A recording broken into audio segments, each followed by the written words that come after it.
ব্রাজিলের ফুটবলাররা কখনো থেমে যায় না। ব্রাজিলের ফুটবলারদের কখনো থামানো যায় না। ফুটবলে ব্রাজিল নামটাই একটা ব্র্যান্ড। সেই ব্র্যান্ডের ভেতরে রয়েছে সেরা সেরা সব ফুটবলার, যারা গোটা বিশ্বব্যাপী বিভিন্ন নামি দামি ক্লাবের জার্সিতে খেলে থাকে। বর্তমানে ব্রাজিলের ফুটবলাররা যেন ইউরোপে রাজত্ব করছে। আর এটা বলার অন্যতম কারণ ব্রাজিলের ফুটবলারদের রেকর্ড সেরা পারফর্ম। ফুটবল বিশ্বের নামি দামি ক্লাবের বিপক্ষে যেখানে অন্যান্য খেলোয়াড়রা 1 কিংবা 2 গোল দিতে হাঁপিয়ে যায়, সেখানে তারা একের পর এক হ্যাট্রিক করেই চলেছে। প্রতিপক্ষ যতই শক্তিশালী হোক না কেন, সেটা তাদের ভাবার সময় নেই যেন।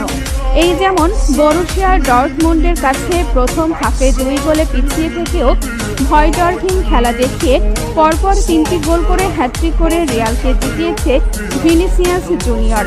ঠিক তার পরের দিন শক্তিশালী বায়ার্ন মিউনিখের বিপক্ষে 3 গোল দিয়ে হ্যাট্রিক করে বসলেন রাফিনহা।